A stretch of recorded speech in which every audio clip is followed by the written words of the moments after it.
right out the window. What happens next is completely unpredictable. And if the bosses ask, Rich Herrera is 100% responsible. Welcome to the 933 Experiment. Wake up with Rich or play catch up all day. This is News Radio WRVA. That is so bogus. Why is this all on me, Super Dave? Because it's your show. Your name's on it. So. Your name's on the show. Why is if somebody says something outrageous during this segment that it's all on me? Well, it was your idea. That's true. All right. Time for the 933 Experiment. Oh, by the way, I looked this up first, fellas. Can't wait to hear this. You know, Kiss. Are you a Kiss fan, Gary? Sure. Dave, you've seen them, right? 4 times. Okay, I've seen them once. Gary, have you ever seen them? I have not. Incredible show. Linda has. Incredible show. That doesn't surprise me. Yeah, that doesn't surprise me either. Why don't we hang out with Linda more? She likes better music. So yeah, Right? Linda, I told let's be honest. She's a little cooler than us. Linda and Dave could be friends because she likes hair bands. Right. She's a Steelers fan and she's pancakes over waffles. Oh, Oh, wow. That's, there's nothing, you don't need any more than that. I'm just going to shut up right here. I told you that Kiss sold their likeness, their name, image, and likeness, and intellectual property to Pop House. Just like Kramer sold his to Jay Peterman. Okay. So I tried to figure out how much did Kramer get for his and how much did Kiss get for theirs. What are your guesses, fellas? I have no guess. I say Kiss got, I have no idea. 250 million, and Kramer got like, didn't he get like a Starbucks coffee or something? No, that's when he was going to get that for life. When they because he spilled burned himself. Yeah, that's right. Because he burned it. Coffee was too hot. Right.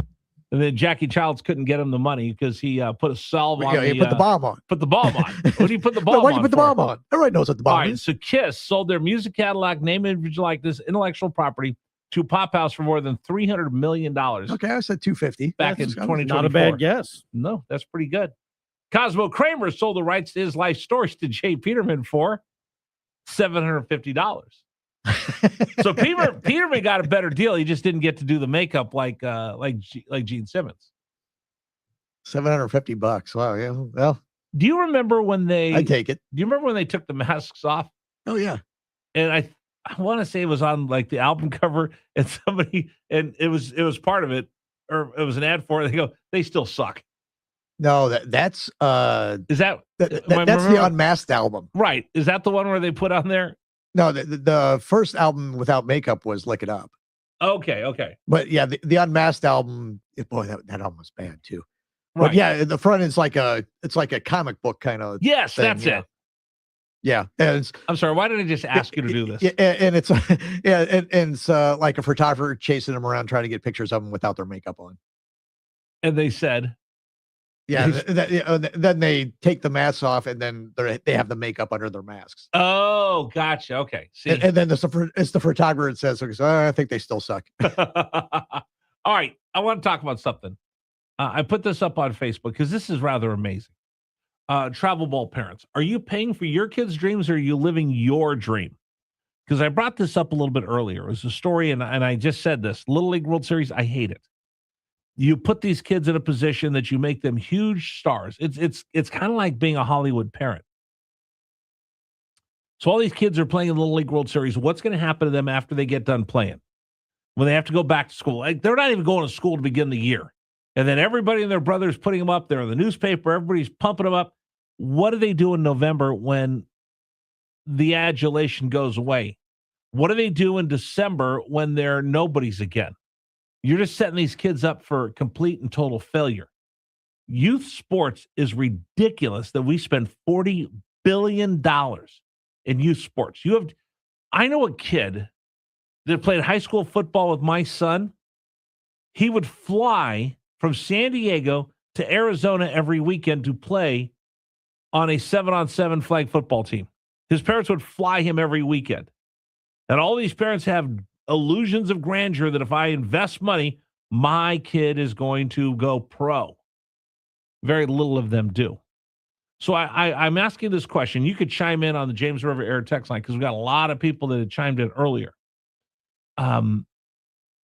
Travel league sports, completely out of hand, completely ridiculous, and you are being sold a dream. But is it your kid's dream that he wants to play big leagues, baseball, NFL, NBA, or are you chasing your dream? And now there's this whole subculture of baseball moms, Super Dave. They wear the cute matching outfits. They have their Stanley Cup full of wine. It's like baseball mom life. And they do Instagram reels, and it's not about the kid, it's about them. Oh, hey, baseball mom life. We've got let me do a little TikTok video of how we load up our car because baseball life, we're on the road every weekend. Bunch of people were chiming in. I'll read one of these. Scott the Independent. Both parents and kids are doing for each other when it comes to Little League sports. They may have a future Tom Brady. I will tell you this, they don't. The chances of them having a future Tom Brady is about as much as them getting hit by lightning on the way to the game. And as far as both parents and kids doing for each other, that's great. But what about the other kid that's younger that doesn't play that sport or isn't on that team, that you drag him along like he's an appendage?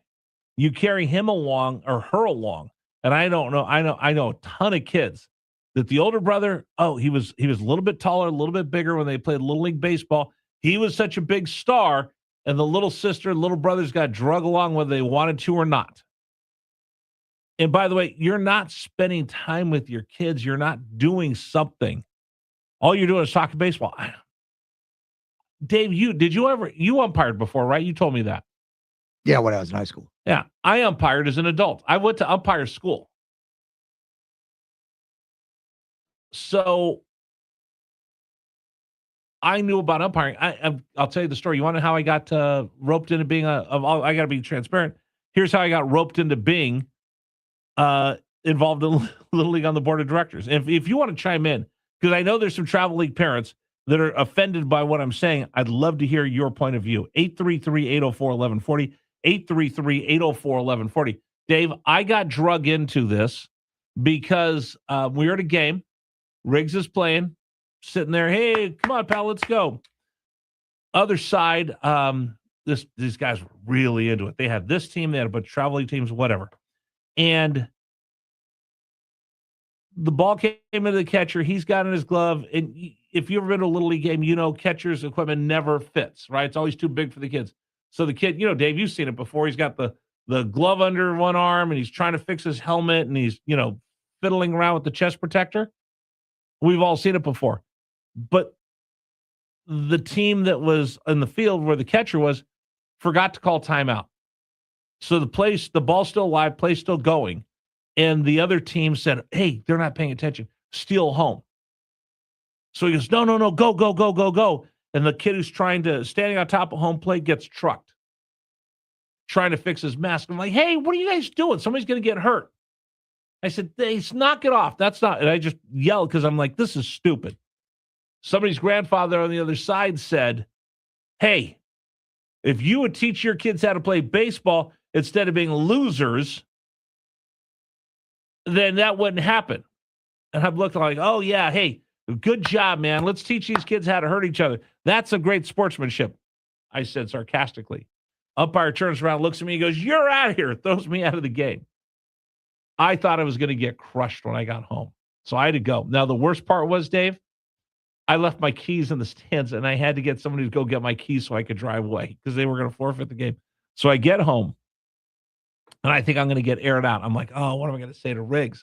He comes in, he goes, Dad, that was the coolest thing ever. I'm so glad you got kicked out. I'm like, okay.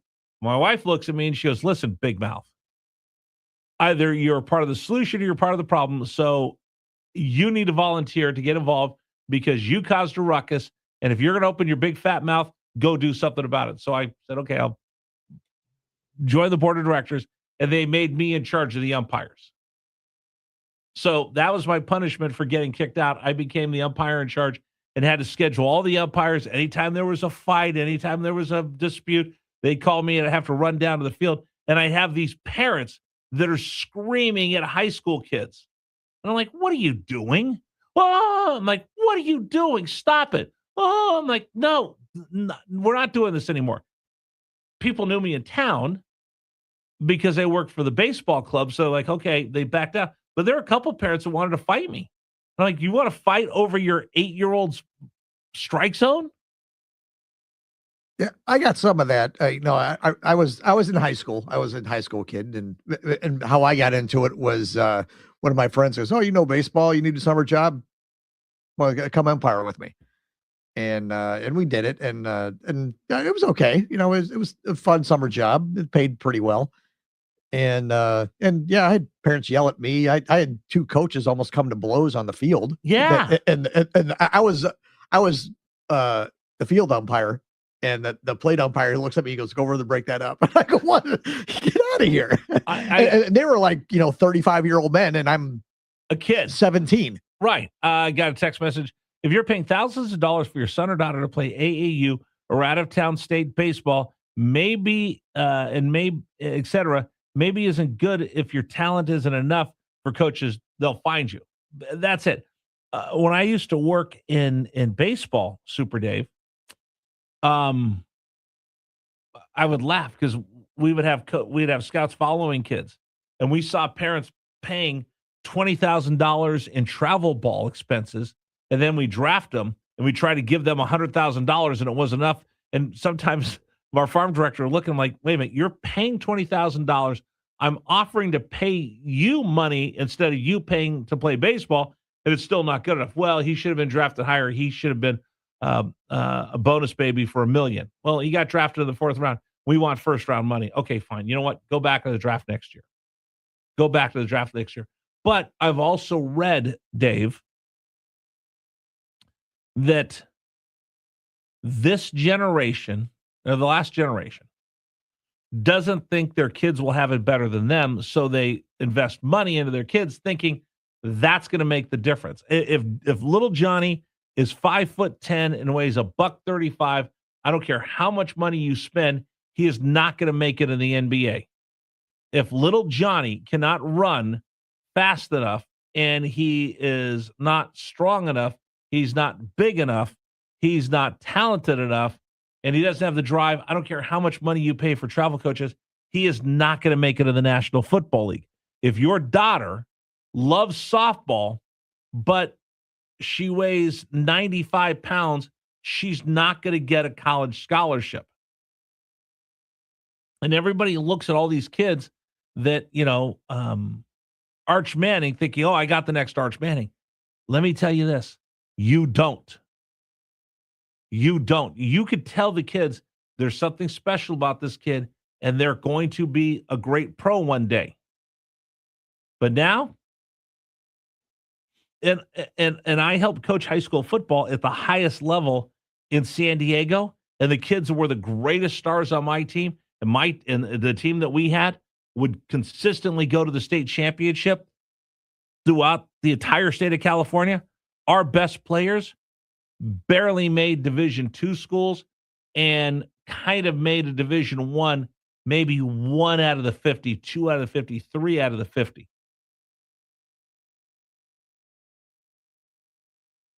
You want to comment, and now the text messages are flowing in, and we're also getting them on our Facebook as well. Facebook.com/newsradio WRVA, Facebook.com/newsradio WRVA, and you can call in. I'll grab a call or two before the top of the hour. 833-804-1140, 833-804-1140. I only stand it if a kid is absolutely elite. Otherwise, I'm not sure it makes sense for anybody. However, if you want to play at the Division I level, you have to do it. That's what they tell you. But I'll tell you this, and by the way, I've talked with recruiting coordinators. I've been around college coaches enough. They'll come find you. They're begging for you. You don't have to come find you. You don't have to come find them. They'll come find you. That's the whole thing, that all these coaches sell this on FOMO, fear of missing out. Guarantee you. Danny says, too much a money thing. Growing up, our youth sports had sponsors that covered uniforms, rec departments, provided fields, umps, the basics. Year-round travel teams are expensive and forces specialization at an early age, destroys the kids being kids, and gets a taste of multiple sports. In my opinion, it attracts from experiencing a well-rounded childhood, 100%. Another one I just got in talks about the fact that even if you got a kid who wants to play in your local Little League, the travel ball hawks that will come and try to steal him away from this team or that team put so much pressure on the parents. Well, you're okay, but I'll tell you this. Unless you come play for my elite team and give me $10,000 a year, you'll never get to college. I just got one. Okay. Oh, this is a perfect one. My grandson plays baseball. He's 11 years old. He's already seeing a sports doctor due to an injury, having Little League elbow. He was playing every weekend, sometimes 4 or 5 days a week for school, playing on rec teams, playing for travel teams. He was getting invited to tournaments out of state to play for other teams. It's too much for kids that young. Plus, it's very emotional. A lot of highs and a lot of lows. They're washed up and ruined by the time they're 14. Most of it is just absolutely awful. And he says, he repeats this, what I see, should have seen the dads living vicariously through their kids. It's amazing. It's amazing when you see that. Hey, keep the messages coming. Go to facebook.com/newsradio WRVA to continue the conversation. In fact, Dave and I will talk about this. We do a post-game show. Yesterday, we messed up the audio, but we'll do it correctly today. If you want to see us, we kind of recap what we did. We do it on Facebook right around 10 o'clock. We'll sit down and give you a recap of the show. We call it our post-game wrap. We do it only on facebook.com/newsradio WRVA. All right, you telling me to shut up, Dave? Yeah? You got about 2 minutes. Oh, I thought you were going to tell me to shut up sooner than that. All right, today's National Anthem brought to you by Freedom Services Training, the biggest little gun store in town, located in Mechanicsville. That's coming up. Tomorrow, I'll have a pair of tickets to give away to see the Richmond Flying Squirrels. I'm going out there tomorrow night. You can come with us, hang out. I'm not sure if Dave's coming out. I know I'm going out. It's Bark in the Park. I wonder if I'll bring my dog Lady with me. Maybe. We'll see. So we'll do that tomorrow on the program. Also, we're going to talk about the price of beef. I reached out to the Virginia Cattlemen's Association. Just 1 minute. talking about the cost of living. So that's coming up on the program tomorrow as well. Hey, quick reminder. Coming up September 8th at the Richmond Flying Squirrels, it's a Tuesday. We're having our second annual prostate cancer screening, a free prostate cancer screening for men. If you don't have insurance and you haven't been able to get your prostate cancer screening, your PSA test, we'll do it out there in conjunction with Virginia Urology and the Richmond Flying Squirrels. Thank you to the Richmond Flying Squirrels for making all of that possible. Put it on your calendar. It is September 8th. We'll do it right outside CarMax Park, and Lou and the entire crew out there. Thank you guys very much for helping make this possible. All right, that's it. We're done. Dave's telling me to get out of here. Just a quick reminder, we get up every morning to do this for a reason. For me, there's things I still believe that we stand up for. One is my family, and the other is this great country that I'll always stand for. That's why we get up early every morning to bring you Richmond's Morning News. So until tomorrow, I'll see you at 6 o'clock right back here on News Radio WRVA. Please stand for the national anthem of the United States of America. 1, 2. Oh, say can you